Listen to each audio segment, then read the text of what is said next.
من يهده الله فلا مضل له ومن يضلله فلا هادي له ونشهد أن لا إله إلا الله إذا انقلبتم إليهم لتعرضوا عنهم فأعرضوا عنهم إنهم رجس ومأواهم جهنم جزاء بما كانوا يكسبون يحلفون لكم لترضوا عنهم فإن ترضوا عنهم فإن الله لا يرضى عن القوم الفاسقين সূরা তওবার আজকে শেষ অংশ তেলাওয়াত হয়েছে, আর বেশিরভাগ তেলাওয়াত হয়েছে সূরা ইউনুস। পুরো সূরা ইউনুস আজকে তেলাওয়াত হয়েছে আমাদের সালাতের মধ্যে। 11তম পারা, 11তম পারার কিছু অংশ সূরা তওবা, আর কিছু অংশ আর শেষ অংশ বেশিরভাগ সূরা ইউনুস, পুরো সূরা ইউনুস।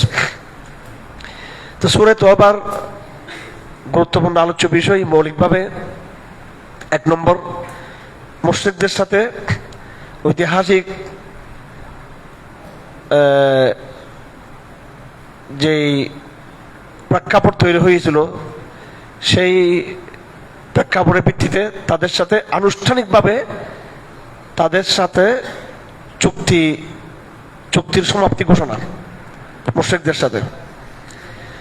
ইসলামী দাওয়াতের মধ্যে ইনসাফ থাকবে, ডায়লগ থাকবে, আলোচনা থাকবে, আপোষ থাকবে, চুক্তি হবে।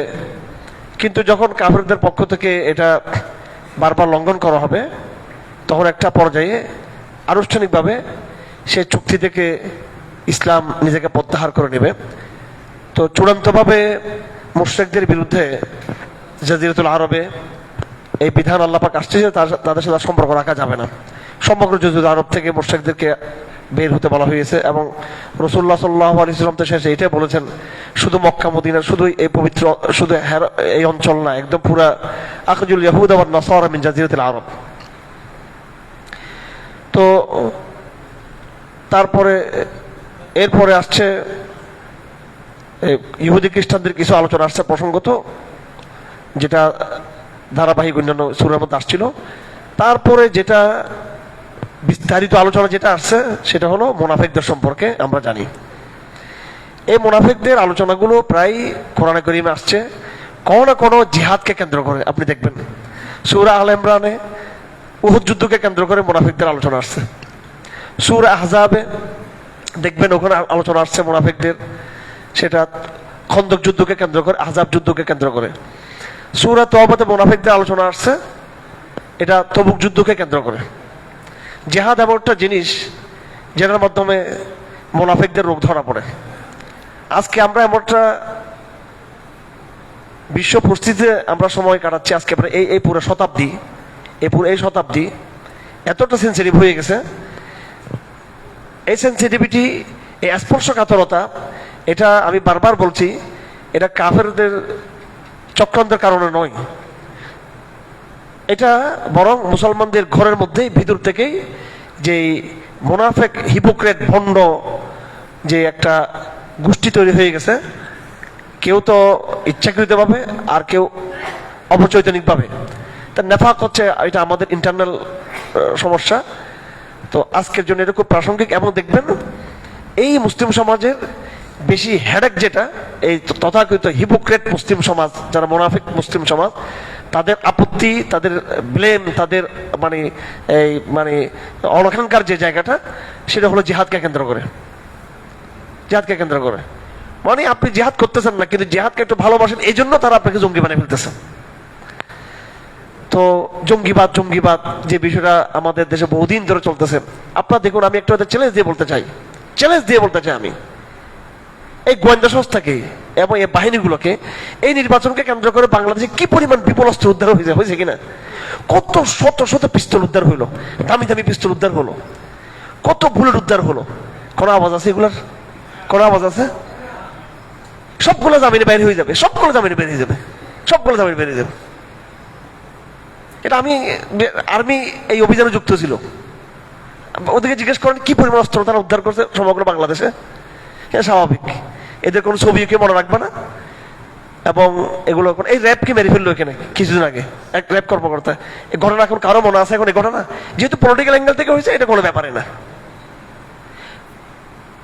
আর দুইজন ঠিক আছে, কোন যুবকদের মধ্যে, তরুণদের মধ্যে বিচ্ছিন্ন কিছু ঘটনা হয় না, যেটা হয় এটা আমরা বলি। হ্যাঁ, একটা দুইটা তরুণকে পাওয়া গেছে, কোনো পিস্তল টিস্তল কিছু না, এমনি তাদেরকে কিছু বই টই নিয়ে পাওয়া গেছে, হয়তো কিছু সংগঠন নাম তারা ব্যবহার করে।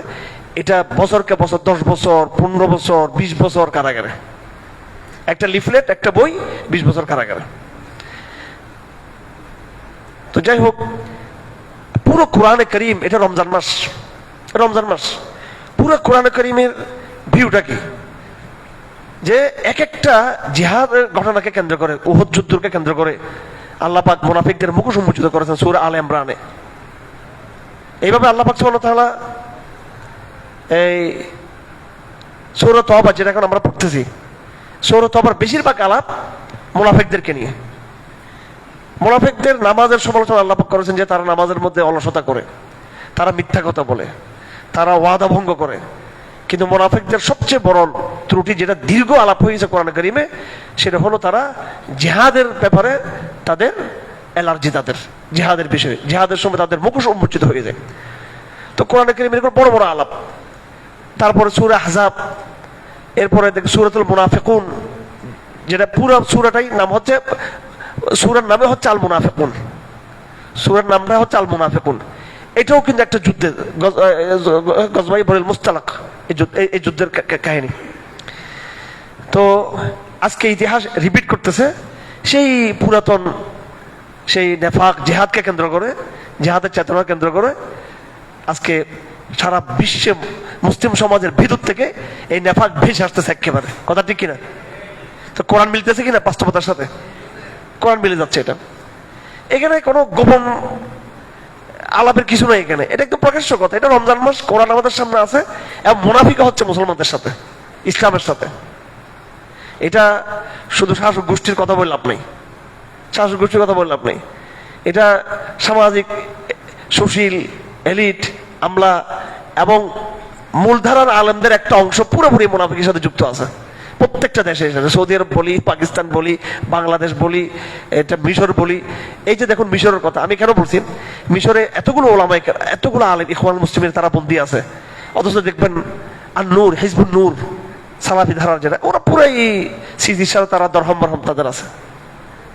আপনি আরো বিভিন্ন দেশে যাবেন, আরব দেশে যাবেন, সেখানে একদল জেলে আছে, মূলধারার একটা বিশাল একটা অংশ কিন্তু তোরা দিব্যি, ওনারা ইফতার খাচ্ছেন, সেহরি খাচ্ছেন, মক্কা মদিনায় সব জায়গায় ওনারা বিচরণ করতেছেন, সব জায়গায় আছে, কোনো সমস্যা নেই, হচ্ছে না। এখন কথা হচ্ছে হুজুর কি করবে, এটা উজর, উজর, ওনাদের কিছু করার নাই। আল্লাহর কাছে কোনো উজর চলবে না। হয়তো আপনি শাসক গোষ্ঠীকে গাছলা করবেন, আপনি আসলা করতে না পারলে হিজরত করে চলে যাবেন আপনি, ঠিক কিনা? আপনি এই যে হিজরতের ভূমিগুলো খুলতেছে, কোন শীর্ষ আলেম আছে হিজরত করে গেছে বলতে পারো যে ওই বড় আলেম হিজরত করে চলে গেছে ওখানে? অথচ এমন এমন জায়গা আছে পৃথিবীতে, এমন এমন মুসলিমদের যেখানে অনেক বেশি কষ্ট পাচ্ছে আলেমরা, তারপরে না হিজরত করবে না। আমি কোরআন থেকে বলছি কথা, কোনো এখানে এলে কোনো এটা কোনো আবার কোনো বিশেষ কোনো এই নেটওয়ার্কের বিশেষ কোনো এখানে ফরমাইশ নিয়ে এখানে বসি না আমি। আর যারা নিজেকে দাবি করে নেটওয়ার্ক ফ্যান, এগুলো আরেক ফ্যান্টাসি, এগুলো ফেসবুকে ফ্যান্টাসি। হ্যাঁ, কোরআনের বিধানকে পরিষ্কার আমাদের সামনে নিয়ে আসতে হবে। তো গজওয়ায়ে তবুক থেকে, এই তওবা থেকে, সূরা তওবা থেকে আমাদের, আমার কিছু কথা আপনার কষ্ট মানে, এটা আমি বুঝি অবশ্য, এটা আমি বুঝি। আমি যখন ফেসবুকে নেটওয়ার্ক এগুলো বলি, এদের অনেকে ভাই কষ্ট পায়। ভাই আমাদের কোনো দলীয় বুঝাই দেওয়ার দরকার নাই, আমরা কোরআনে বুঝাই দিতে চাই বস। হ্যাঁ, ঠিক কিনা? হ্যাঁ, আমাদের অনলাইন বুঝাই দেওয়ার দরকার নেই, আমরা কোরআনে যেটা বলছি ওইটাই বস, সোজা সাপটা ওইটাই হতে যাবে, এটা প্রকাশ্য, এটা একদম আলাপ করতে হবে সমাজের মধ্যে, বিষয়গুলো খোলামেলা কি করতে হবে, আলাপ করতে হবে। আচ্ছা, তো সূরা তওবার শিক্ষা কি? শিক্ষা পুরো তবুক যুদ্ধকে কেন্দ্র করে, এই জিহাদকে কেন্দ্র করে মুনাফিকদের চরিত্র ফুটে আসছে। আল্লাহ পাক এখানে মুনাফিকদের একটা বড় বিষয় আলাপ হয়েছে, যে তারা আল্লাহর রাস্তায় তারা কি করে না, ব্যয় তারা করে না, তারা জিহাদের মধ্যে তারা পিছিয়ে থাকে। এখন তবুক যুদ্ধ থেকে রাসূলুল্লাহ ফিরে আসছেন, ফিরে আসার পরে এই এটা নফির আম ছিল। যখন কোন এলাকায় মুসলমান যখন আক্রান্ত হবে, পার্শ্ববর্তী মুসলমানদের জন্য এটা ফরজে কেফায়া, মুসলমানদের জন্য এটা কি ফরজে কেফায়া।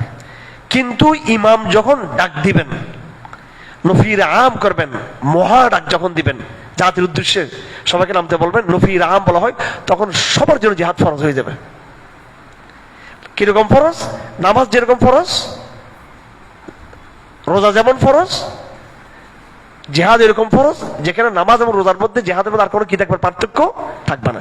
যখন ইমাম কি করবেন, গণরাক দিবেন যে সবাই বেরিয়ে যার যা আছে নিয়ে বেরিয়ে পড়ো। আজকে এরকম কোনো ইমাম আমাদের নাই। হ্যাঁ, আজকে যদি এরকম ইমাম থাকতো, ইসরায়েলের, আমেরিকার, তারপরে মায়ানমার, হিন্দুস্তানে এত অহংকার, দাম্ভিকতা, এদের আধিপত্য, এত সাহস, দুঃসাহস হতো এদের। ইমাম যদি বলতো যা যা আছে মুসলিম পর্যন্ত তোমরা বেরিয়ে পড়ো, এরকম কোন ইমাম আমাদের আল্লাহ পাক আমাদেরকে ইমাম অবশ্যই দিবে ইনশাআল্লাহ আজিজ। সেটা একদিনে হবে না, হুট করে জায়গায় জায়গায় জাগরণ শুরু হবে, তারপর সব ছোট ছোট জাগরণ মিলে একটা মহা জাগরণ তৈরি হবে ইনশাআল্লাহ আজিজ। আচ্ছা, তো এই আল্লাহ নবী সাল্লাল্লাহু আলাইহি সাল্লাম যেহেতু গণরাক দিয়েছিলেন, তবুকের যুদ্ধ সবার জন্য কি ফরজ ছিল, এবং কারা কারা যুদ্ধে যেতে পারবে না এটা রাসূলুল্লাহ নিজেই তাদেরকে মেনশন করে দিয়েছেন, যারা অসহায়, অসুস্থ, এর মধ্যে যাদের সামর্থ্য নাই। আরবাজ ইবনে সারিয়ার কথা আমি বলেছিলাম, উনি কান্না করে দিয়েছেন, ওনার সব ঠিক ছিল, আনসারি সাহাবী, মুখলেস সাহাবী, অনেক বড় মুত্তাকি সাহাবী, চোখে পানি চলে আসছে ওনার, উনি জিহাদে যেতে পারেন নাই।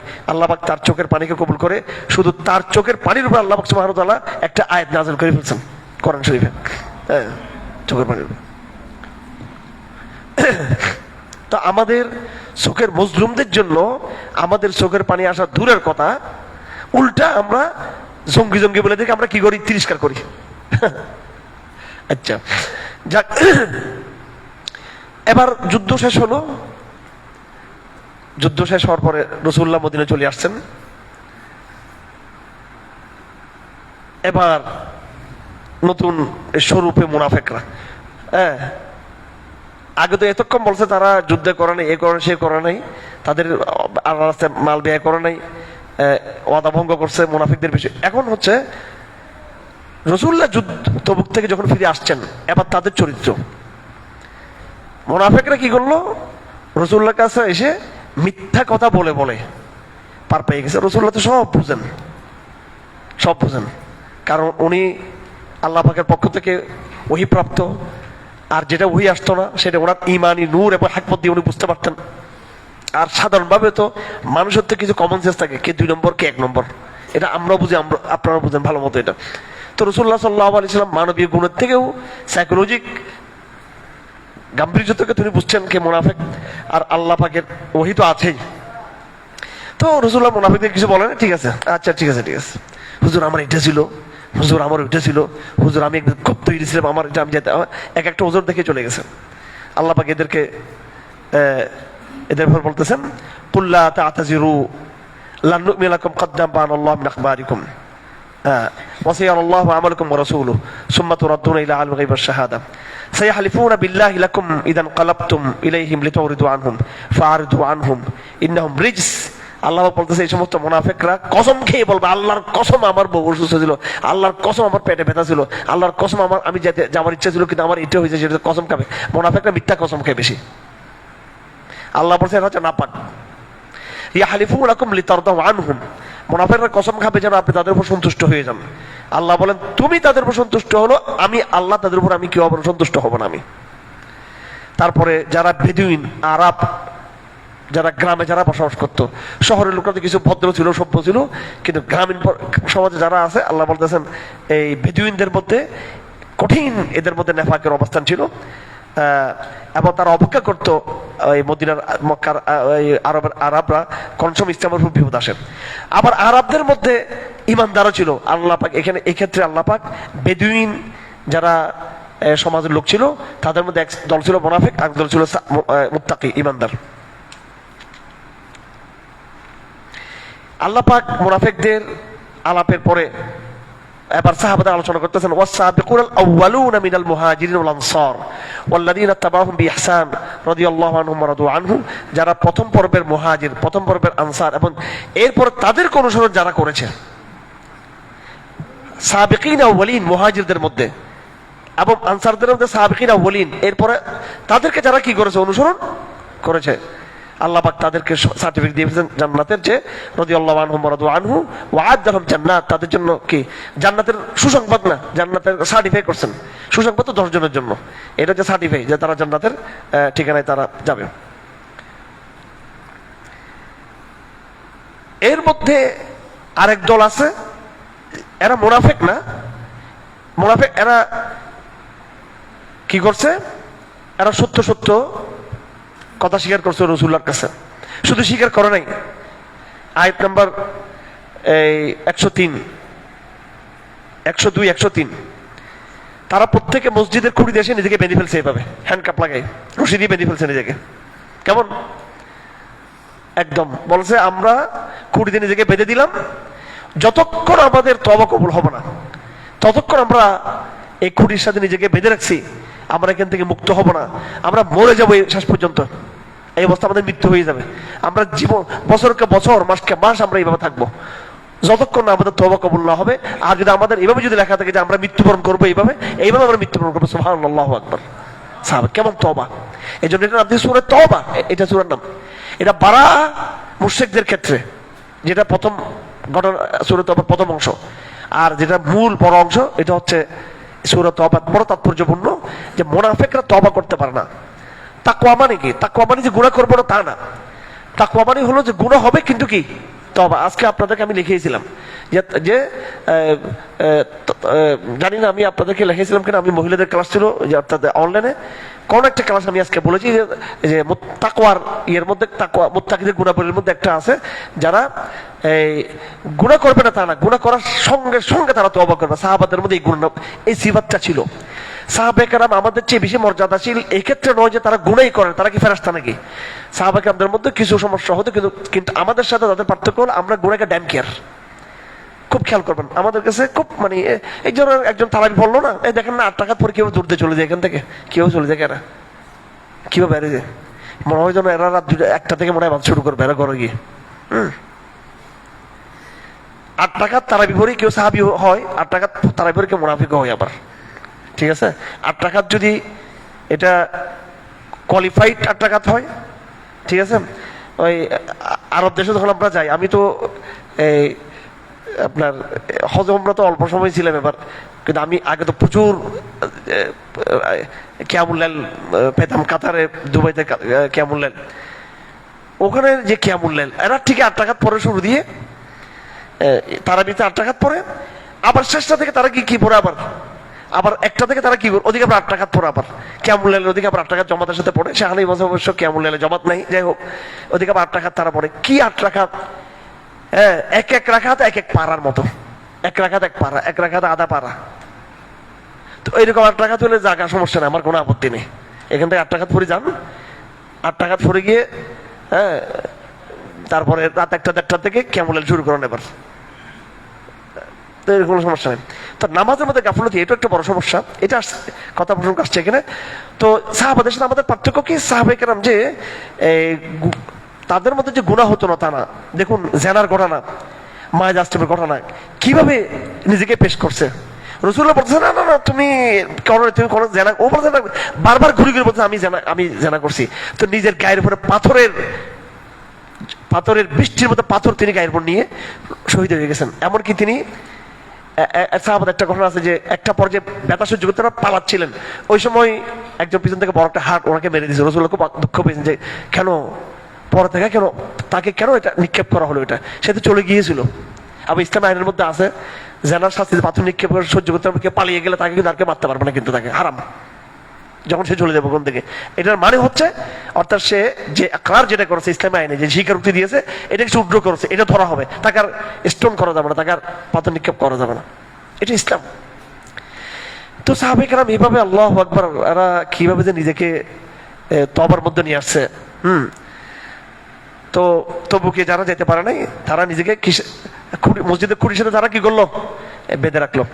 আল্লাহ এদের সম্পর্কে আয়াত নাযিল করছেন, ওয়া আখারুনা তারাফু বিদুনুবিহিম খালাতু আমালান সালিহান ওয়া আখারা সাইয়্যা আসাল্লাহু আন ইয়াতুবা আলাইহিম ইন্নাল্লাহা গফুরুর রহিম খুয মিন আমওয়ালিহিম সাদাকাতান তুতাহহিরুহুম ওয়া তুযাক্কিহিম বিহা ওয়া সাল্লি আলাইহিম ইন্না সালাতাকা সাকানুল লাহুম আল্লাহু সামিউন আলীম। আলাম ইয়ালামু আন্নাল্লাহ হুয়া ইয়াকবালুত তাওবাতা আন ইবাদিহি ওয়া ইয়াখুযুস সাদাকাত ওয়া আন্নাল্লাহু হুয়াত তাওয়াবুর রহিম। তারা শুধু মসজিদের খুঁটির সাথে নিজেকে বেঁধে রাখে নাই, পরে যখন রাসূলুল্লাহ নিজে গিয়ে সবগুলো খুঁটি খুলে দিয়েছেন, তওবা কবুল হয়ে গেছে তাদের, এরপর তারা নিজেরা বাসায় গিয়ে রাসূলুল্লাহর কাছে তারা সদকা দিয়ে আসছে, ইয়া রাসূলুল্লাহ শুধু আমাদের খুঁটি খুলে দিয়েছেন এটা যথেষ্ট না, আমাদের থেকে কিছু অর্থ নেন, টাকা নেন আমাদের কাছ থেকে, হ্যাঁ আমাদেরকে আরো কি করেন, আরো আমাদেরকে মুক্ত করে দেন আপনি, হ্যাঁ আরো ইয়ে করুন এবং আমাদের জন্য দোয়া করুন আপনি। তিনটা কাজ করছে তারা, খুঁটির সাথে নিজেকে বেঁধে দিল, খুঁটি খোলার পরে তারা টাকা পয়সা অর্থ অনেক কিছু নিয়ে আসলো, তারা বলছে ইয়া রাসূলুল্লাহ আমাদের জন্য দোয়া করুন। তা আল্লাহ বলছেন হ্যাঁ তাদের সদকা গ্রহণ করো, ইন্না খুযু মিন আমওয়ালিহিম সাদাকাতান তুতাহহিরুহুম, সদকা তাদেরকে পবিত্র করে দিবে। এই জন্য যখন কোনো গুনাহ হয়ে যাবে, পাপ হয়ে যাবে, আমরা সালাত পড়ব, ইস্তিগফার করব, তওবা করব, হক আদায় করে দিব এবং আমরা সাথে সাথে কি করব, কিছু সদকা দিব আমরা। ওয়া আখারুনা মুরজাউনা লিআমরিল্লাহ ইম্মা ইউআযিবুহুম আও ইয়াতুবু আলাইহিম। 106 নম্বর আয়াত। এখানে আর প্রকার সাহাবী, এরা কিন্তু মুনাফিক না, এরা মুনাফিকদের মতো মিথ্যা কথাও বলে নাই, আবার যারা বেশি যারা তওবা করছে, খুঁটিতে নিজেকে বেঁধে দিয়েছে, তারা এরকমও ছিল না।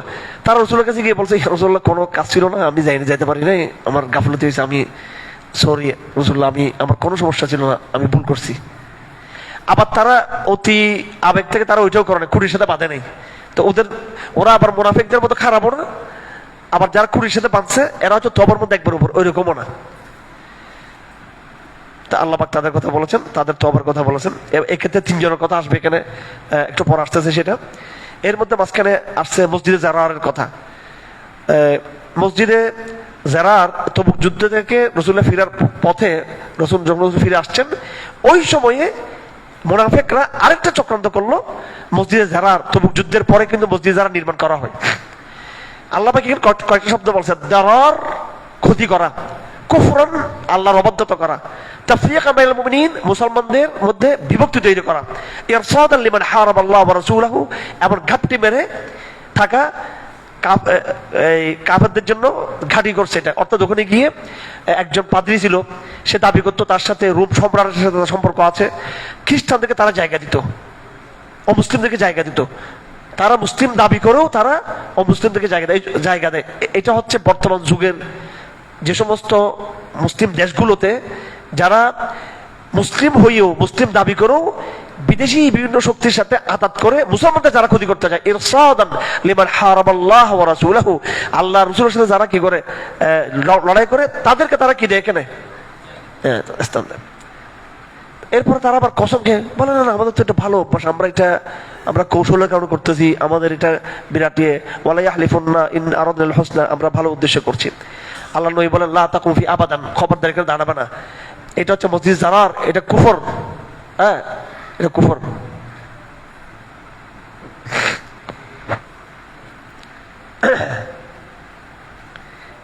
এখানে একটা আইসের কথা বলি, আইসের একটা আইস এদের কতগুলো ভিডিও আছে, এটা বলে সতর্ক করো তার যুবকদেরকে। এরা কি বলে জানেন, এরা বলো যে পৃথিবীর সব মসজিদ জারার, সবগুলো কি। তো আমি কারাগার একটা পাইছিলাম, ওদের আলখাবাজার বলে এটা তো আরো বড় মসজিদে জারার, মানে একদম সব মোরতাদ এখানে। বলে কেন, বলে হেফাজত ইসলাম মোরতাদ। আমি বলে আপনারটা, আপনি মোরতাদও না মুসলমানও না, মাঝামাঝি আমি, হ্যাঁ ঠিক আছে, হ্যাঁ। তো সব মসজিদে জারার, এই জন্য নামাজ টামাজ পড়ে না এরা। তো বললাম যে মক্কা মদিনা, বলে এটা মসজিদে জারা। আমি বললাম যে আমাদের যদি তবলিগের মার্কাজ কাকরাইল, লালখাবাজার, হাটাদারি এগুলো যদি মসজিদ জারার হয়, বাইতুল মুকাররম, তো মক্কা মদিনার মধ্যে তো ওখানে তো আরো বেশি শাসক গোষ্ঠীর চাপ বেশি ওখানে, ঠিক কিনা, হ্যাঁ। তো বলতেছে বলে এটাও মসজিদ জারার, কিন্তু এটা আরেকটুর জন্য, তখন এখানে আর জবাব দিতে পারে না এটা। হ্যাঁ আইএসকে বাড়াবাড়ি করতে হবে কেন, এটা আমরাও মসজিদে জারার বলবো কেন, এটাকে নাউযুবিল্লাহ আস্তাগফিরুল্লাহ, এটা তো একটা আকীদার মাসলা। কোন মসজিদকে মসজিদ জারার বলা যাবে এরকম? এটা শরিয়া মসজিদ এটা। হ্যাঁ মসজিদের কমিটির চাপ আছে, সরকারের চাপ আছে, প্রশাসনের চাপ থাকে, সেটা ভিন্ন জিনিস, ঠিক আছে। আর কোরআন শরীফটা যদি কাফেররা দখল করে ফেলে, তো কোরআন শরীফ কি নাপাক হয়ে যাবে? এটা নাপাক হয়ে যাবে এটা। আমাকে রিমান্ডের সময় ওই বিয়াদব পুলিশের আমি ক্ষমা করে দিয়েছি, এডিশনাল এসপি ওরা মাফ করে দিয়েছি, আমি মাপ চাইছিল আমার কাছে, বারবার মাপ চাইছি, ওরা মাফ করে দিয়েছি আমি, যে আমাকে নিজে পিটাইছিল, আমাকে নিজে ক্রিকেট স্টাম্প দিয়ে। তো ওই সময় আমার সুবহানাল্লাহ আপনাকে বলি আল্লাহু আকবার, আমি ওই সময় শুধু তওবা তওবা পড়তেছিলাম ওই সময়।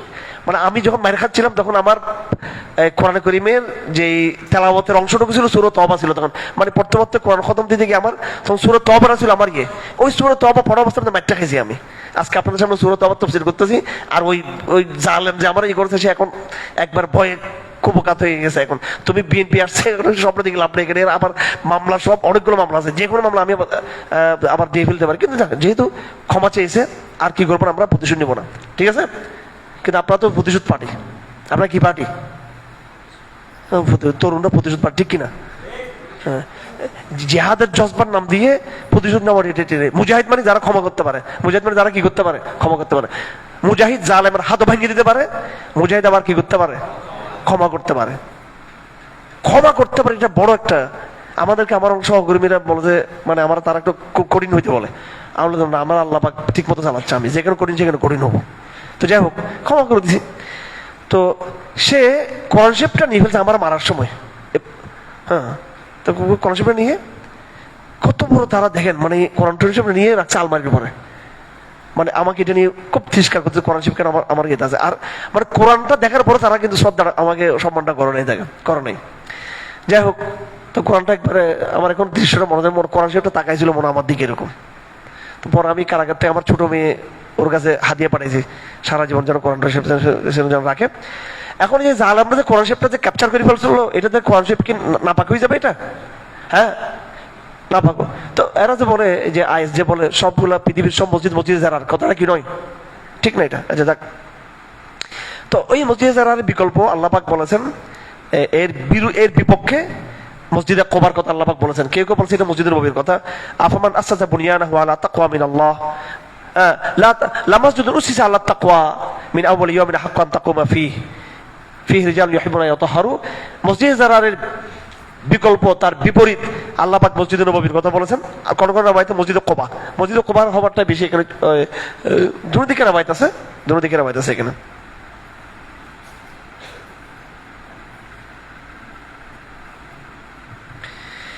আমি গত এই উমরা বা হজ সফরে এই মসজিদে কোবার আয়াতটা মসজিদে কোবাতে গিয়ে পড়ছি, এই মসজিদে কোবাতে গিয়ে এটা তালাওয়াত করছি যে জিহাদ যেখানে নাযিল হয়েছে, ওহদের মধ্যে গিয়ে ওহদের আয়াত তেলাওয়াত করছি, বদরে গিয়ে বদর আয়াত তেলাওয়াত করছি। আল্লাহ আপনাদের সবাইকে তৌফিক দান করুন, ঠিক আছে। এরপরে জিহাদের ময়দানে মাল খরচ করা, জান এবং মাল। আউযু বিল্লাহি বিসমিল্লাহির রহমানির রহিম। ইন্নাল্লাহা আশতারা মিনাল মুমিনিনা আনফুসাহুম ওয়া আমওয়ালাহুম বিআন্না লাহুমুল জান্নাহ ইউকাতিলুনা ফী সাবিলিল্লাহি ওয়া ইয়াকতুলুনা ওয়া ইউকতালুন ওয়া'দান আলাইহি হাক্কান ফিত তাওরাত ওয়াল ইনজিল ওয়াল কুরআন ওয়া মান আওফা বিআহদিহি মিনাল্লাহি ফাস্তাবশিরু বিবাই'iকুম আল্লাযী বায়াতুম বিহি ওয়া যালিকা হুয়াল ফাওজুল আযীম। আল্লাহ পাক সুবহানাহু ওয়া তাআলা এখানে বড় বড় আবেগ, বড় গাম্ভীর্য শব্দ দিয়ে বলতেছেন, আমি তো তোমাদেরকে কিনে ফেলছি, আমি তোমাদের জান মাল দুইটা আমি কি করে ফেলছি জান্নাতের বিনিময়ে। সুবহানাল্লাহ, কেনা বেচা হয়ে গেছে, বস এখন জানটা দেওয়া বাকি, মালটা দেওয়া বাকি আমাদের, ঠিক আছে ইনশাআল্লাহ। আল্লাহ পাক আমাদের প্রত্যেককে আল্লাহ শহীদ হিসেবে কবুল করুন, আমাদেরকে মুজাহিদ হিসেবে কবুল করুন, আমাদেরকে আমরা যেন অর্থ দিতে পারি সেই তৌফিক আমাদেরকে দান করুন। আমরা বেচা কিনা হয়ে গেছে আল্লাহর সাথে, এখন শুধু কি আল্লাহ জান্নাত রেডি করে রাখছে, এখন আমার জানটা দেওয়া বাকি, মালটা দেওয়া বাকি আল্লাহ দিনের জন্য। তারা ফায়াকতুলুনা ওয়া ইউকতালুন, শহীদ হবে, জিহাদও করবে। ইউকাতিলু ফী সাবিলিল্লাহ ওয়া'দান আলাইহি হাক্কান, এটা আল্লাহর ওয়াদা, তাওরাত ইনজিল সব জায়গায় লেখা আছে। আল্লাহ পাক সাহাবাদের প্রশ্ন করতেছেন, আত-তাইবুন আল আবিদুন আল হামিদুন আস-সাহিহুন আর রাকিউন আস-সাজিদুন আল আমিরুন বিল মারুফ ওয়ান নাহয়ুন আনিল মুনকার, সবগুলো তাদের প্রশ্ন সেখানে আসছে। এরপর আল্লাহ পাক মুশরিকদের ব্যাপারে বলছেন যে এদের জন্য কোনো তওবা করা যাবে না, তওবা ইস্তিগফার করা যাবে না মুশরিকদের জন্য। ইব্রাহিম ইসলাম যেটা করেছেন সেটা ওয়াদা হিসেবে করেছেন, এটা এখানে আসছে এখানে।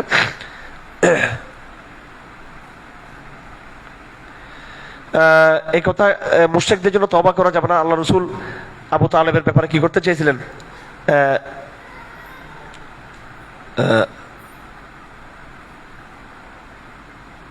কোন কোন আয়াতের মধ্যে আছে, এই রাসূলুল্লাহ সাল্লাল্লাহু আলাইহি ওয়াসাল্লাম যখন আবু তালেবের যখন মৃত্যু কাছে হয়েছিল, উনি আল্লাহ স্বাভাবিক তার মধ্যে একটা তাড়না ছিল আবেগের, চাচার ওনার যে হাসান ছিল, তো আল্লাহ পাক বলছেন ওনাকে সাবধান করছেন না, আবু তালেবের ব্যাগে কি নেই, হেদায়েত নেই। রাসূলুল্লাহ চাইলেও কি হবে না, এখানে হেদায়েত এমন জিনিস আল্লাহ রাসূল চাইলেও কিন্তু কি আমরা অনেক আপনদেরকে চাই আল্লাহ তাদেরকে হেদায়েত দেব, কিন্তু আল্লাহ বলছে না এদের এদের কবল হেদায়েত দেয়।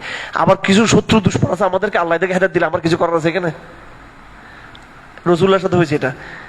রসুল্লাহ ওয়াহশির মতো লোককে হেদায়েত দিয়ে ফেলছে আল্লাহ পাক, যেটা রসুল্লাহ খুব রসুল্লাহর মনের ভিতরে অনেক আবেগ ছিল। আমার চাচাকে এইভাবে হত্যা করছে, ওই খুনির পরিণাম যে কি হবে, কিন্তু ঠাস করে সে কি হয়ে গেল, মুসলমান হয়ে গেল। তো হেদায়েত এটা ডাইরেক্ট আল্লাহর হাতে, এটা রসুল্লাহ হাতেও নিয়ে গেছে। আবার যার জন্য রসুল্লাহ এত কিছু চেয়েছেন উনি হয় নাই, রসুল্লাহ বদদোয়া করেছে এমন লোক কি হয়ে গেছে গা, মুসলমান হয়ে গেছে। আচ্ছা, এরপর আসতেছে এবার ওই তিন মহা সাহাবি, কে কে?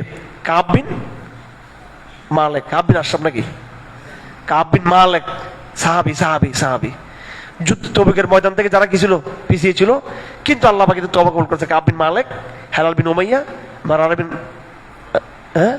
মেরা বিন রবি, মেরা বিন রবি, এই তিনজন। وعلى الثلاثة الذين خلفوا حتى إذا ضاقت عليهم الأرض ما رحبت وضاقت عليهم أنفسهم وظنوا أن لا ملجأ من الله إلا إليه ثم تاب عليهم ليتوبوا إن الله هو التواب الرحيم يا أيها الذين آمنوا اتقوا الله وكونوا مع الصادقين سبحان الله আল্লাহ পাক এখানে বলছেন তোমরা সত্যবাদীদের সাথে হও। সাদিকিন, সাদিকিন কারা? যারা জিহাদ করেছে, জিহাদে যেতে না পারলে তারা তওবা করেছে, এবং ওদেরকে আল্লাহ পাক ওয়ালা সালাতিল্লাযিনা খুলিফু, ওই তিনজন ব্যক্তি যারা এমনও তওবা করেছেন আল্লাহ, তো তারা মসজিদে খুঁটির সাথে নিজেকে বাঁধে নাই, কিন্তু তারা কি করছেন, তারা রসুলের কাছে এসে সত্য কথা বলেছেন। রসুল্লাহ সব সাহাবাদেরকে বলে দিয়েছেন যে এই তিনজনের কি হবে না, ওজর কবুল নাই, এদের কথা শুনলাম, এরা অপরাধ স্বীকার করেছে, তা বাকি তাদের শাস্তি আছে, শাস্তি হলো তাদেরকে বয়কট করো। তাদেরকে কি করো? বয়কট। একদম পরিবার পরিজন, আপন, রাস্তা ঘাট, বাজার, হ্যাঁ, মসজিদ, সব জায়গায় কেউ তার সাথে কি বলো, কথা বলো না। হাত্তা দাওয়াত আলী বলো রাহমাত, আল্লাহু আকবার। এগুলো কাপ বলেছে রসুলের চোখে চোখ পড়ে গেছে, আবার কি পড়ে গেছে একদিন, হ্যাঁ, কিন্তু রসুলের ভিতরে তো আজকের ঢেউ আছে, ঠিক আছে, রসুল্লাহ দেখো, তারপরে কলপত বলো ওই দিন আবার প্রেম, মানে রসুল্লার দিকে তাকাইও, যে রসুল্লার দিকে তো নজর পড়ে গেছে, আবার ওনারা চাইছে যে বারবার কলপত রসুল্লাহ ইয়ে করুক, ওনাদের মানে ওনাদের প্রতি তোমার তওবার ঘোষণা নিয়ে আসুক, এটা অধীর আগ্রহ অপেক্ষা ছিল। অনেক লম্বা ঘটনা এই তিনজনের কাহিনী কোরআনে কারীম, সুবহানাল্লাহ। এটা মানে আমাদের জন্য বড় শিক্ষণীয়, এবং এদেরকে কেন্দ্র করে এই সূরা তওবার নামকরণ হয়েছে। এখানে মুনাফিকদের থেকে সাহাবীদের পার্থক্য এটা।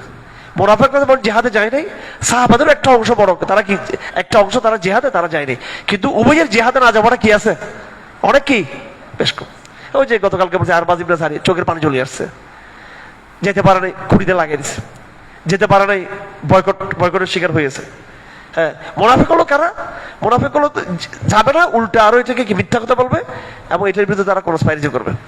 আল্লাহ পাক আমাদের এখান থেকে শিক্ষার তৌফিক দান করুন। আল্লাহ পাক ওনাদের সবার তওবা কবুল করছেন, যারা তবুকের ময়দানে যারা গিয়েছেন। এদের কথা 117 নম্বর আয়াত, যে ভয়াবহ পরিস্থিতির শিকার, গরম ছিল বেশি, ময়দান ছিল অনেক দূরে। তবুকের যুদ্ধ গুরুত্বপূর্ণ কয়েকটা কারণে, স্ট্র্যাটেজিক কারণে, পরিবেশগত কারণে, হ্যাঁ, এবং এই সময়ের টাইমিং, প্রচন্ড গরম, তারপরে খেজুর পাকতেছিল তখন, অর্থনৈতিকভাবে খেজুর পাকতেছে তখন, খেজুরের মৌসুম। এরপরে এটা পৃথিবীর একটা পরাশক্তির সাথে লড়াই। কার সাথে লড়াই? লড়াইটা কার সাথে? পরাশক্তির সাথে লড়াই। সব দিক থেকে তবুকের লড়াইটার প্রেক্ষাপট বড় জটিল ছিল। সূরা তওবার আয়াত শেষ হয়েছে দুটা আয়াত, লাকাদ জাআকুম রাসূলুম মিন আনফুসিকুম আজিজুন আলাইহি মা আনিতুম হারিসুন আলাইকুম বিল মুমিনিনা রাউফুর রহিম ফাইন তাওয়াল্লাউ ফাকুল হাসবিয়াল্লাহু লা ইলাহা ইল্লা হু আলাইহি তাওয়াক্কালতু ওয়া রাব্বুল আরশিল আযীম। এর আগে আল্লাহ পাক কাতালের কথা বলছেন, ইয়া আইয়ুহাল্লাযীনা আমানু কাতিলুল্লাযীনা ইয়ালুনাকুম মিনাল কুফফারি ওয়ালজিদু ফিহিম গায়যা, নিকটবর্তী কাফেরদের সাথে কাতাল করতে বলেছেন আল্লাহ পাক, ঠিক আছে। যারা তোমার উপরে যারা জুলুম করবে, প্রতিবেশী, হ্যাঁ, এরকম কোনো পলিসি মুসলিম উম্মার নাই। ইসরায়েলের প্রতিবেশী কারা? মিশর, সিরিয়া, কাতাল করতেছে না। মুসলিম বিশ্বের প্রত্যেকটা জায়গায় আগ্রাসী প্রথম প্রতিবেশী যে থাকবে, সে যদি আগ্রাসন করে তাহলে তার বিরুদ্ধে কিন্তু কি আছে? কাতাল আছে। এই যে মায়ানমার মুসলমানের মায়ের খেয়ে ধ্বংস হয়ে যাচ্ছে, এটা নিয়ে কোনো হেডেক আছে? রাষ্ট্র তো নাই। এই রাষ্ট্রের যে হেডেক নেই, এটা নিয়ে আমরা আফসোস নেই, কিন্তু আলমরা তো এটা বলতেছে না ওদেরকে।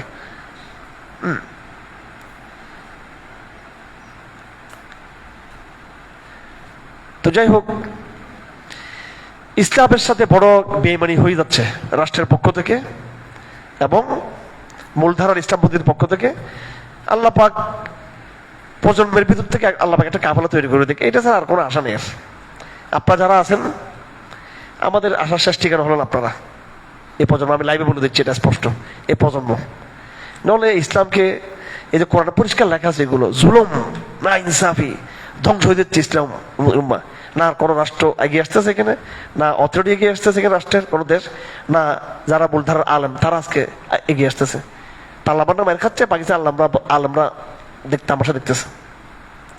এই পাকিস্তান ওলামায়ে কেরামরা কাশ্মীরটাকে আজাদ করতে পারলো? হ্যাঁ, এটা তো পারে ব্যর্থতা। এখন নিজের ভাই যারা একটা খেলাফত কায়েম, শরিয়া কায়েম করলো, তাদের ভুল থাকতে পারে, এদেরকে সেফটি দিতে পারতেছে না। এটা এই জীবন কোনো জীবন না আসলে এগুলো ওনাদের। যাই হোক, তো শেষ আয়াতটা বড় গুরুত্বপূর্ণ। আল্লাহ পাক শেষ আয়াতের মধ্যে বলে দিয়েছেন, ফাইন তাওয়াল্লাউ ফাকুল হাসবি আল্লাহ। তোমার দাওয়াত যদি গ্রাহ্য না হয়,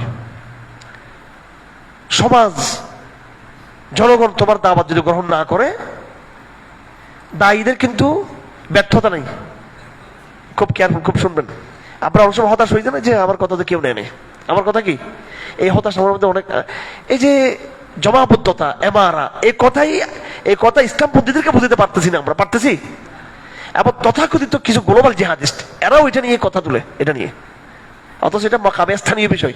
স্থানীয় আলেমদের বলার অধিকার আছে না, এটাও তাদের মাথা ইয়ে করতে হবে এখানে। তো এটা আপনারাই বুঝতেছে না। হ্যাঁ, তো বিশেষ করে আকীদার যে দাওয়াত, তাওহীদের যে দাওয়াত, ঈমানিয়াতের যে দাওয়াত, হ্যাঁ, এরপরে ইসলামের আমল মারুফ নাহি আনিল মুনকারের, আজকে পুরো সমাজের মধ্যে ইসলামের দাওয়াত অগ্রাহ্য। এই অগ্রাহ্য যখন হয়, দাওয়াত যখন প্রত্যাখ্যান হয়, তখন আমাদের মধ্যে কি আসে? হতাশা আসে।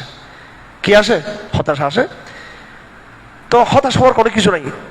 যখন দেখবেন আপনার দাওয়াত প্রত্যাখ্যান হচ্ছে, আল্লাহ দোয়া শিক্ষা দিয়েছেন। কি শিক্ষা দিয়েছেন?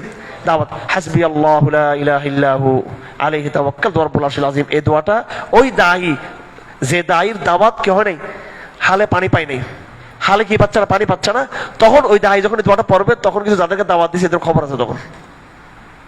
ঠিক আছে, আল্লাহ পাক নিজে দায়িত্ব নিয়ে নিবে এটা। সুতরাং আমরা যে মনে করি যে আমার মিশন সাকসেস হচ্ছে না, আমার মিশন সাকসেস হচ্ছে না, আমার ডাক কেউ শুনতেছে না, আমার সাথে কেউ কাফালাবদ্ধ হচ্ছে না, আমাদের সাংগঠনিক শক্তি বৃদ্ধি পাচ্ছে না, হ্যাঁ, মানুষ বুঝতেছে না, কোনো অসুবিধা নেই। তুমি কি বলো? হাসবি আল্লাহু লা ইলাহা ইল্লাহু আলাইহি তাওয়াক্কালতু ওয়া রাব্বুল আরশিল আযীম। এই দুটো আয়াত পাওয়া যাচ্ছিল না। কোরআন যখন জমা করার সময় হযরত যায়েদ বিন সাবিতকে দায়িত্ব দেওয়া হয়েছিল কোরআন জমা করার জন্য। পরে একেবারে শেষ পর্যায়ে গিয়ে একজন সাহাবীর কাছে এটা পেয়েছেন, এই দুটো আয়াত পেয়েছেন। তারপরে এই দুটো আয়াতকে আবু খুযাইমা আল-আনসারীর কাছে পাওয়া গিয়েছিল, পরে এটা যুক্ত করে দেওয়া হয়েছে। এই হলো সূরা তাওবা। আল্লাহ পাক সুবহানাহু ওয়া তাআলা সূরা তাওবার আলোকে, এটা কোরআন শরীফের শেষ সূরা, খুব গুরুত্বপূর্ণ সূরা। কোরআন কারীমের এটা কি শেষ সূরা। এই সূরা তাওবার আলোকে আমরা যেন কাফেরদের ব্যাপারে, মুশরিকদের ব্যাপারে সর্বাত্মক বারাত করতে পারি, আমরা সে তৌফিক দান করুন। আল্লাহ পাক ইহুদি খ্রিস্টানদের এই যে চরিত্র যেগুলো উল্লেখ করেছেন, সেখান থেকে আমরা শিক্ষা নিতে পারি, সে তৌফিক দান করুন। বিশেষ করে আল্লাহ পাক আমাদের অন্তরে জিহাদের পরিপূর্ণ আজিমত আমাদেরকে দান করুন, শাহাদাতের দোয়া কবুল করুন। এবং বিশেষ করে নেফাকের যে বিশাল বিবরণ আমরা সূরা তাওবাতে শুনেছি, আল্লাহ পাক সুবহানাহু ওয়া তাআলা সেটা মতো আমল করার, মুনাফিক নেফাকের চক্রান্ত বুঝার এবং মুনাফিক হওয়া থেকে আল্লাহ আমাদেরকে রক্ষা করুন। আল্লাহুম্মা তাহির কলবি মিনান নিফাক, اللهم طهر قلبي من النفاق، اللهم طهر قلبي من النفاق وعملي من الرياء ولساني من الكذب وعيني من الخيانة آمين। এরপর আসতেছে সূরা ইউনূস। এবার চাপ কমছে কিছু, এবার হচ্ছে সবগুলো মক্কি সূরা। সবগুলো কি সূরা? মক্কি সূরা। এগুলাতে নসিহাত, এগুলো সবগুলো কি নসিহাত। আলিফ লাম রা তিলকা আয়াতুল কিতাবিল হাকীম আকানা লিন-নাসি আজাবান আন আওহাইনা ইলা রাজুলিন মিনহুম আন আনযিরিন নাস ওয়া বাশশিরিল লাযীনা আমানু আন্না লাহুম কদমা সিদকিন ইনদা রাব্বিহিম ক্বালাল কাফিরুনা ইন্না হাযা লাসাহিরুম মুবিন। এভাবে আমরা পড়ে নেব এটা।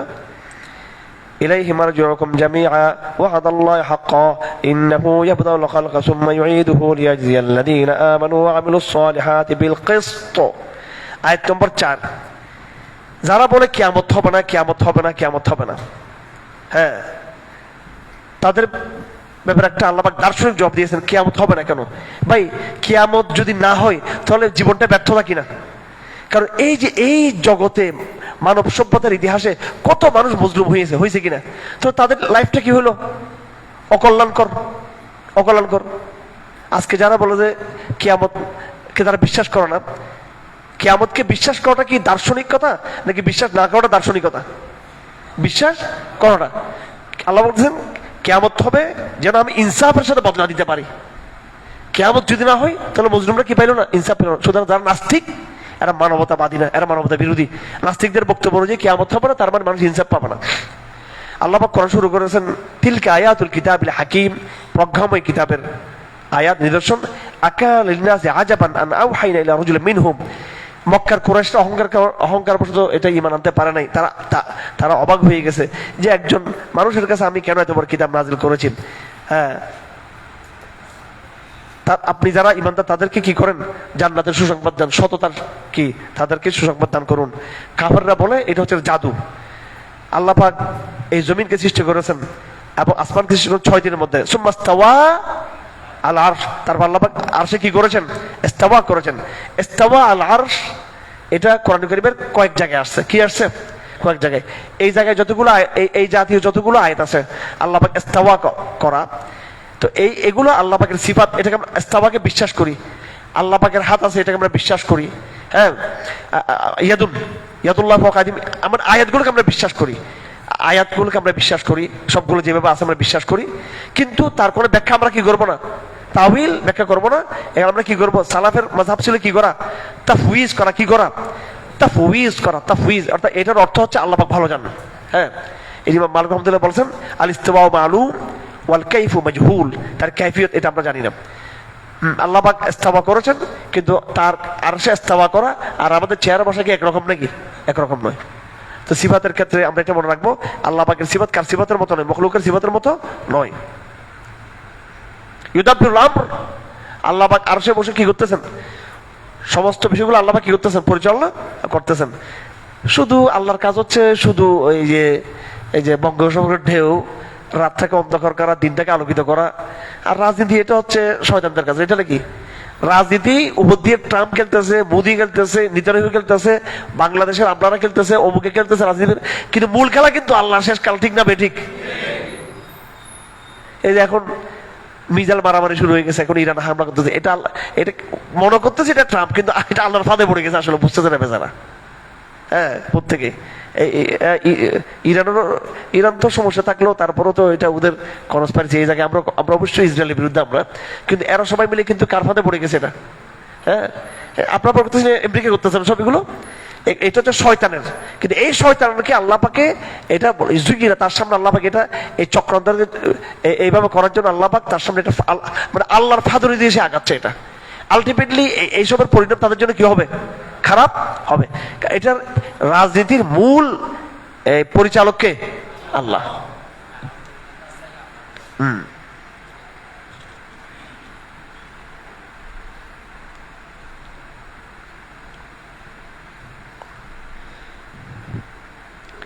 আল্লাহ পাক এখানে আয়াতের মধ্যে চন্দ্র সূর্যের পরিবর্তন এবং সৌরজগতের হিসাব, চন্দ্র হিসাব, সৌর হিসাব, একথা নিয়ে আসছেন আল্লাহ পাক। আচ্ছা,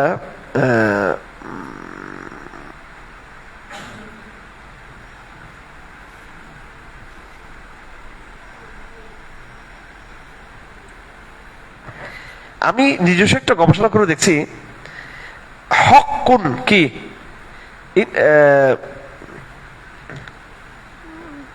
ওয়াদাল্লাহি হাক্কা, ঠিক আছে? হক কোন এই শব্দটা, শুধু হক এই শব্দটা এই সূরার মধ্যে 17 জায়গায় আসছে। কয় জায়গায় আসছে? 17 জায়গায় আসছে। আল হক। মক্কি সূরার মধ্যে কোনো বিধান নাই, বেশি একটা কি নাই, বিধান নাই, কিন্তু বড় গম্ভীর কি আছে? নসিহা আছে। এই জন্য যারা আপনারা কোরআন পড়বেন একটু একাগ্র চিত্তে কোরআনটাকে, কিভাবে কোরআন বুঝে আসবে বলুন দেখি? কোরআন বোঝার জন্য উজু করবেন, মনটাকে ফ্রেশ করবেন, তারপরে তেলাওয়াত করবেন, তেলাওয়াত করে একটু আবেগ ইয়ে করবেন, বুঝার চেষ্টা করবেন। কি করার চেষ্টা করবেন? হুবহু একদম তর্জমা ছাড়া ডাইরেক্ট বুঝার চেষ্টা করবেন। ইনশাল্লাহ দেখবেন আল্লাহ পাক সুবহানাহু ওয়া তাআলা কি ঢেলে দিবে, এটা বুঝ ঢেলে দিবে ইনশাল্লাহ।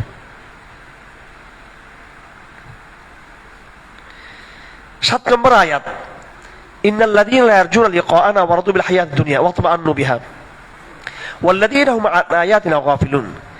এখানে বস্তুবাদীদের একটা স্বভাব আল্লাহ পাক বলেছেন। বস্তুবাদীরা হলো আল্লাহর সাক্ষাৎ তারা আশা করে না। দেখেন আল্লাহ বলছে ইন্নাল্লাযীনা লা ইয়ারজুনা লিকাআনা, আখিরাত মানে কি? এই যে আমি দুনিয়াতে আসলাম, আমার কে পাঠাইলো, এই জগৎটা কে সৃষ্টি করলো, সব তো দেখলাম, আমি নিজেকেও দেখলাম, আমার মতো আরো মানুষকেও দেখলাম, জগৎটাও দেখলাম, কিন্তু সবকিছু যিনি এত কিছু তাল যিনি করলেন, এত কিছু যিনি করলেন, ওনাকে তো একটু দেখার দরকার। আমার প্রেমিক, উনি আমার মওলা, উনি আমার মুনিব, উনি আমার মালিক। তো মুসলমানদের কনসেপ্টটা হচ্ছে আমি সেই মহান রবকে, মহান আমার ক্রিয়েটারকে আমি দেখতে চাই। লেখা সাক্ষাৎ, তার কি সাক্ষাৎ আমরা চাই কিনা?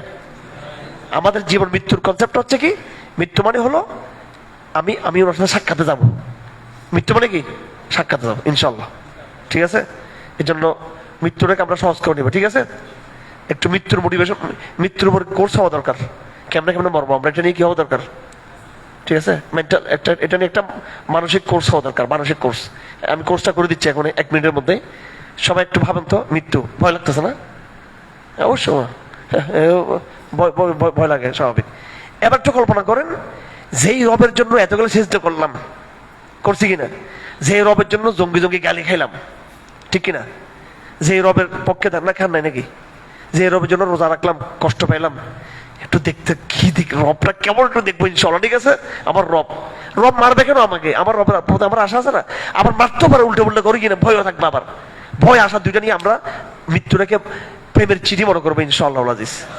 মৃত্যুটা হবে আমাদের বাসর রাত ইনশাআল্লাহ আজিজ, আমাদের বিয়ে, আমাদের ঠিক আছে, আমাদের বিয়ের চেয়ে আমরা আরো বেশি আনন্দ। আমাদের গোড়ার টিমে জন্মদিবস পালন করে, কি পালন করে? জন্মদিবস, জন্মদিবস, মৃত্যু দিবস পালন করে। আমাদের মৃত্যুটা হচ্ছে, আল্লাহ বলেন ইন্নাল্লাযীনা লা ইয়ারজুনা লিকাআনা, ইন্নাল্লাযীনা লা ইয়ারজুনা লিকাআনা, যারা আমার সাক্ষাতের কিনা প্রত্যাশী না, আমার সাক্ষাৎ তারা করতে চায় না।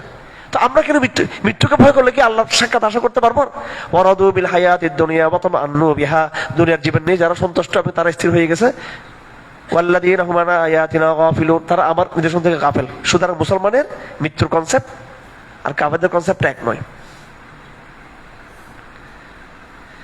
অনেক কথা এখানে আছে, এগুলো আপনারা দেখে নেবেন আর কি। এগুলো তো আসলে প্রত্যেকটা আয়াত আয়াত আয়াত তর্জমা করে করে তো বোঝানো সম্ভব না এগুলো। হ্যাঁ, ওরে আল্লাহ রে, পুরো সূরা ইউনূস।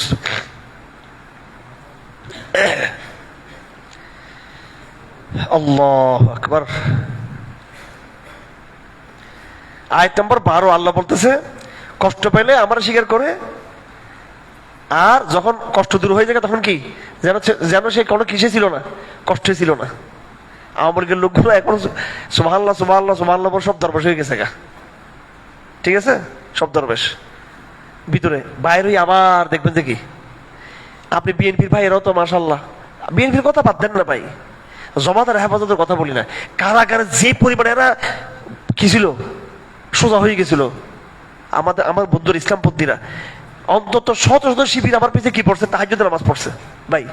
এই যে যমুনা 11 এখানে কারাগারে ঢাকাতে, ও বাইরে ভাই, এরা বাইরে এখন আর চিনে না আমাদেরকে, চিনে না আমরা এখন। আমি অবাক হয়ে গেছি, এই যে মওলানা মতিউর রহমান নিজামী, বিশ্বাস করুন উনি তো একজন জমাতের, কিন্তু উনি যেহেতু আমার বাবার সাথে রাজনীতি করছেন, ওনাকে আমি আঙ্কেল ডাকি, এবং ওনার আহলিয়া ওনাদেরকে মায়ের মতো লাগে। আসলে শহীদদের স্ত্রী ওনারা বিধ, কিন্তু এই যে একজন বৃদ্ধকে যে মেরে ফেলছে, আমার জীবনে যদি বলেন যে কয়েকটা বড় দুঃখজনক ঘটনা নাকি নিজামী সাহেবের ঘটনাটা। অথচ সাউদ গাজী যদু সাহেবরা এরা কিন্তু আমাদের শ্বশুরবাড়ির একবার খুব ঘনিষ্ঠ আত্মীয়, কিন্তু তারপর কিন্তু আত্মীয়দের চেয়েও কিন্তু জমাত নেতা যারা বিরুদ্ধ নিজামী সাহেব যেন আমি বেশি কষ্ট, আমি একটা ট্রমা, আমি তো কারাগার থেকে বের একটা ট্রমার মধ্যে ছিলাম, মানে এখানে দেখছি তো খারাপ, চোখের সামনে চলে গেলো একবার, তখন আমি ছিলাম কারাগারে। দেখেন এমন একটা কঠিন পরিস্থিতির পার হওয়ার পরও ইসলামপন্থীরা মনে হচ্ছে, আপনি দেখতেছেন বিএনপি জামাত হেফাজত, মানে এই যে একটা যে 17 বছর যেটা মেসাকার গেছে, এটা কি মনে হচ্ছে ওনাদেরকে দেখে কি, মানে মানে নির্বাচন, ইফতার মাহফিল, হই হই রই রই অবস্থা, ঠিক না বেঠিক ভাই, কি বলেন আপনারা? আমরা কিন্তু জেলখানা থেকে যেই নিয়ে বাইরেছি ওইটার উপর এখনো কিন্তু আছে, কিন্তু তবা টবা করে একবারে, কারণ অনেক কষ্ট পেয়েছি, দুঃখ দুনিয়াকে একবারে অনেক কিছু শত আল্লাহ পাক দেখিয়েছে। তো এই যে ইবরত নিতে হবে, কি নিতে হবে ইবরত? আল্লাহ পাক বলেন 12 নম্বর আয়াতের মধ্যে আযাবের কষ্টের সময় আমাকে স্বীকার করো, কষ্ট চলে গেলে আল্লাহ পাক বলেন কাআল্লাম ইয়াদউনা ইলা দুররিন মাসসা, যেন সে কি যেন কোনো যেন সে যেন তার কোনো মুসিবতে সে পড়ে নাই, আর আমার কাছে সে কোনো সময় কোনো দোয়াই করে নাই, মনে আমার কাছে মনে হয়। আল্লাহ পাক বলেন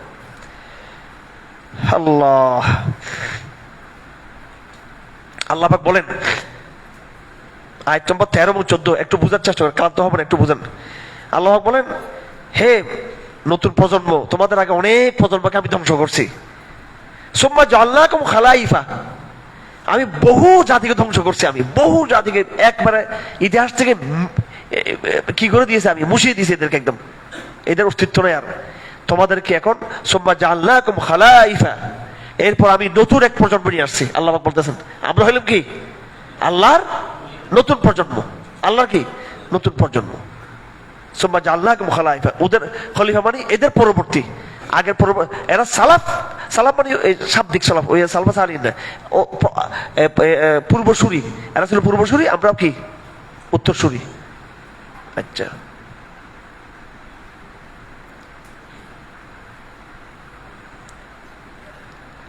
কাফাররা কোরআনের আয়াতকে মানত না। আল্লাহ রাসূল বলেন দেখো আমাকে তো ওহী আসছে শুধু আমি বাধ্য এটা বলার জন্য, আমি তো 40 বছর তো মক্কায় ছিলাম, আমি তো তোমাদেরকে দাওয়াত দিই নাই, কিন্তু যেহেতু এখন আমি আদিষ্ট হয়েছি তাই আমি দাওয়াত দিচ্ছি। তারপরে কাফেরদের একটা বড় ইয়ে ছিল, আয়াত নম্বর 20, তুমি নবী তোমার নিদর্শন কোথায়? তাদের বড় ইয়ে ছিল কি নিদর্শন কোথায়? এই জায়গায় কোরআন বিভিন্ন জবাব দিয়েছে, সূরা নামে জবাব দিয়েছে, নিদর্শন দিলেও তো তোমরা কি করবে না, ঈমান আনবে না। আর এখানে আল্লাহ বলতেছেন নিদর্শন অপেক্ষা করো। এখানে ঠিক এখানে আল্লাহ কি করতেছেন, চ্যালেঞ্জ নিয়েছেন, আচ্ছা আমি দেখাই দেবো, ফান্তাজিরু ফান্তাজিরু, এটা চ্যালেঞ্জ। তার মানে আল্লাহ পাক ইসলামকে বিজয় করে ঠিকই কি দেখিয়ে দিয়েছেন, নিদর্শন দেখিয়ে দিয়েছেন। আচ্ছা, আবার বলতেছেন আল্লাহ পাক যে আমি যখন মানুষকে কষ্ট দিই তখন সে খুব আল্লাহ আল্লাহ করে, যখন কষ্ট দিয়ে বেরিয়ে আসে সে আবার কি করে, পায়তারা শুরু করে। আল্লাহ বল আমি পাল্টা পায়তারা করে তোমার আবার আরেকটা শিক্ষা দিব। আমি এখন যেটা ভয় পাচ্ছি কি জানেন, আমার সবাই পছন্দ করে না এগুলো হক কথার কারণে, আমি যেটা ভয় পাচ্ছি 17 বছর আওয়ামী লীগের মায়ের একেবারে সোজা হবার কথা ছিল না, আমাদের কথা ছিল কিনা? হ্যাঁ, হেফাজত জামাত এনসিপি যারা সবার একবারে, কিন্তু তামসা তো সব দেখলাম। তো আমার কেন জানি লাগে যে মায়ের আর একটা অবাক আসতেছে। এটা আয়াত নম্বর কত? হ্যাঁ, 21 নম্বর আয়াত, যে আমি একবার কষ্ট দিছি, আল্লাহ আল্লাহ করছস, পরে আমি তোদেরকে মুক্ত করে দিছি, মুক্ত করে ফাইজলামি শুরু করছস, মাকার প্রতারণা কনস্পাইরেসি দুষ্টামি ফাইজলামি শুরু করছস। কলিল্লাহ সামাকরা, আল্লাহ পুনরায় আবার দ্রুত এর প্রদর্শন দিবেন। ইন্না রুসুলানা ইয়াকতুবুনা মা তামকুরুন, ফেরেশতারা সব লিখে রাখতেছে তোমরা কি করতেছো। ভাইরা আল্লাহকে ভয় করতে হবে। আসলে আমরা তো রাজনীতি বুঝি না তা না, সব বুঝি। আল্লাহ সব মনিটরিং করতেছে। এই যে ক্ষমতা দিছে, কারো সরকারি দলে কারো বিরোধী দলে বসেছে, হ্যাঁ, আর আমরা 3 নম্বর ছাগলের বাচ্চারাও মোটামুটি খারাপ আছে, যারা সরকারি বিরোধী দল নেই, যারা আছে আমাদের যারা কবিদের মধ্যে বা সালাফিদের মধ্যে যারা আছে, সবাই আল্লাহ একটু মোটামুটি রিল্যাক্সে রাখছে। এই অবস্থার মধ্যে যদি আমরা ঠিক মতো কাজ না করি আল্লাহ দ্বীনের জন্য, আল্লাহ পাক আরেকটা ভয়াবহ শাস্তি দিয়ে আমাদেরকে শাস্তি দিবেন, আবার শাস্তি দিয়ে একটা প্রতিশোধ নেবেন আল্লাহ পাক। এটা আচ্ছা আমার ভাইরা, এবার আল্লাহ পাক একটা কঠিন শব্দ বলছেন এখানে, এবার একটা কঠিন তৌহিদের সাইকোলজিক লজিক, তৌহিদের একটা মনস্তাত্ত্বিক যুক্তি। এবার এটাকে বলে আদ-দলিলুস সাইকোলজি, সাইকোলজিক প্রমাণ তৌহিদের। এটা হচ্ছে সূরা আনআমের সবচেয়ে সূরা ইউনূসের সবচেয়ে গুরুত্বপূর্ণ সূরা। 22 নম্বর আয়াত, কত নম্বর আয়াত? 22 নম্বর আয়াত। হুয়াল্লাযী ইউসায়্যিরুকুম ফিল বাররি ওয়াল বাহর হাত্তা ইযা কুনতুম ফিল ফুলকি ওয়াজারাইনা বিহিম বিরিহিন তাইয়্যিবাতিন ওয়া বারিহু বিহা জাআতুম রিহুন আসিফ ওয়া জাআহুল মাওজু মিন কুল্লি মাকানিন ওয়া যান্নু আন্নাহু মুহীতা বিহিম দা'আউল্লাহ মুখলিসিনা লাহুদ-দীন লা ইন আনজাইতানা মিন হাযিহি লানাকুনান্না মিনাশ শাকিরিন। বলতেছে এরা সবাই কোথায় উঠছে? সাম্পানে উঠছে, জাহাজ উঠছে, স্নিগ্ধ বাতাস, ফুরফুরে বাতাস, খুব খুশি। হঠাৎ চতুর্দিকে বাতাস শুরু হয়ে গেল, ঝড় শুরু হয়ে গেল, চতুর্দিক থেকে বড় ঢেউ আসতে শুরু করলো। এবার নৌকা যখন এরকম করতেছে, দুলতেছে চতুর্দিকে, চিৎকার দিয়ে কাকে ডাকা শুরু করছে, আল্লাহকে ডাকা শুরু করছে। বিমানে সফর করলে যখন নাকি বর্ষাকাল থাকে, ধুম ধুম যখন করে তখন সব মোবাইল টোবাইল সব বন্ধ করে এমনি সবাই বসে বসে ওখানে। ওখানে তো অনলাইন নেই, ওখানে গেম খেলে। কি খেলে এখানে? ওখানে বসে বসে গেম খেলে। যখন ধাক্কা শুরু হয় তখন কি পরে আস্তে করে সবাই একটু দেখে যে একটু মোবাইলটা সব রেখে দেয় তখন। হ্যাঁ, এই আবার শুরু হইলে আবার কি আবার বাইর করে। এটা তো মানুষের অবস্থা। তা আল্লাহ পাক বলেন এই দলিলটাকে তৌহিদের, আল্লাহর অস্তিত্বের বিভিন্ন দলিল আছে, অর্থাৎ মানুষের মনস্তত্বের মধ্যেই সুপ্তভাবে কি আছে, আল্লাহর কি আছে, আল্লাহর প্রতি মানুষের তাড়না আছে, যেটা মুসিবতের সময় যেটা কি প্রকাশ করে, যেটা মুসিবতের সময় কি প্রকাশ করে। এটা একটা বড় দলিল, কিন্তু এটা বড় প্রমাণ। প্রত্যেকটা আপন বিপদের মধ্যে একটা মহান আশ্রয়কারীর দিকে তারা কি চায়, এটা প্রমাণ। এটা একটা বড় প্রমাণ হিসেবে পেশ করা হয়। তো আল্লাহ বলতেছেন আমি যখন তাদেরকে বাঁচাইলাম, হ্যাঁ, ফালাম্মা আনজাহুম ইযা হুম ইয়াবগুনা ফিল আরদ, আমি যখন তাদেরকে রক্ষা করলাম আবার তারা কি বিদ্রোহ শুরু করে দিল। কি শুরু করে দিল? বিদ্রোহ শুরু করতেছে। আল্লাহ বলতেছেন ইয়া আইয়ুহান নাস ইন্নামা বাগয়ুকুম আলা আনফুসিকুম, এই বিদ্রোহ আল্লাহর বিরুদ্ধে নয়, এটা তোমার নিজের বিরুদ্ধে। বলেন ইন্নামা বাগয়ুকুম আলা আনফুসিকুম। এই বিশ্বাসঘাতকতা, এই অবাধ্যতা, এই রিভোল্ট, এই বিদ্রোহ, এটা নিজের বিরুদ্ধে। এটা তারপর আল্লাহ পাক বস্তুবাদী জীবনের একটা উদাহরণ দিচ্ছেন। বস্তুবাদী জীবন হচ্ছে জমিনের মতো। কিসের মতো? এটা জমিনের মতো। মরে গেছে জমিন, বৃষ্টি আসছে, জমিনটা আবার কি হয়ে গেছে, সজীব হয়ে গেছে। ফল আসছে, হঠাৎ করে ঝড় এসে জমিনটাকে নষ্ট করে দিল। বস্তুবাদী জীবনটাও সেরকম। একদিন এই সমস্ত তামাশা বন্ধ হবে, রক্তামাশা, খেলতামাশা সব বন্ধ, সব কিছু শেষ হয়ে যাবে, সাময়িক এগুলো। বাকিটা আপনারা দেখে নেবেন। সূরা ইউনূসের আরো অনেক কথা আছে এখানে। এই আয়াতের মধ্যে অনেকগুলো বিষয় এখানে আছে। সময় স্বল্পতার জন্য এগুলো আর করা গেল না। আল্লাহ পাক বলেন প্রত্যেক জাতিকে আমি রসুল পাঠিয়েছি। রসুল যখন আসে তারা কথা শুনলে ভালো, কথা না শুনলে তাদের জন্য ফায়সালা নির্ধারিত হয়ে পড়ে। যখন যে আয়াত আমরা পড়বো, আচ্ছা আরেকটা আয়াত না বললে নয়, সেটা হচ্ছে আল্লাহর ওলি। আল্লাহর ওলি কারা? আলা ইন্না আউলিয়া আল্লাহি লা খাউফুন আলাইহিম ওয়া লা হুম ইয়াহজানুন আল্লাযীনা আমানু ওয়া কানু ইয়াত্তাকুন লাহুমুল বুশরা ফিল হায়াতিদ দুনিয়া ওয়া ফিল আখিরাহ লা তাবদীলা লিকালিমাতিল্লাহ যালিকা হুয়াল ফাওজুল আযীম। আল্লাহর ওলিদের কোনো কিনে ভয় নাই। আল্লাহর ওলিদের কোনো কিনে ভয় নাই। আল্লাহর ওলি কারা? আল্লাযীনা আমানু ওয়া কানু ইয়াত্তাকুন, যারা ঈমান আনবে এবং যারা কি আল্লাহকে ভয় করবে, এরা হচ্ছে আল্লাহর ওলি। তো ওলি মানে যে একবারে সার্টিফিকেট যেটা আমরা দিয়ে দেখি দরবেশ খানকা, এটা কোনো বলি না। যার ভিতর কি থাকবে? তাকওয়া থাকবে। লাহুমুল বুশরা ফিল হায়াতিদ দুনিয়া, এই আল্লাহর ওলিদের জন্য দুনিয়ার জীবনে কি আছে? সুসংবাদ আছে। এবং আখিরাতে দুনিয়ার জীবনে কি সুসংবাদ? হাদিস শরীফ আছে, সেটা হলো আর রুইয়া সালেহা। নেককার লোকদেরকে স্বপ্নের মাধ্যমে আল্লাহ পাক কি করবেন? তাদেরকে সুসংবাদ দিবেন। নেককার লোকদেরকে আল্লাহ পাক স্বপ্নের মাধ্যমে কি দিবেন? সুসংবাদ দিবেন। আখিরি জমানায় বেশি বেশি মুসলমানদেরকে স্বপ্ন দেখাবেন কি ঘটনা করতে যাবে এটা। এবং এই জন্য আমাদের মুত্তাকি হইতে হবে।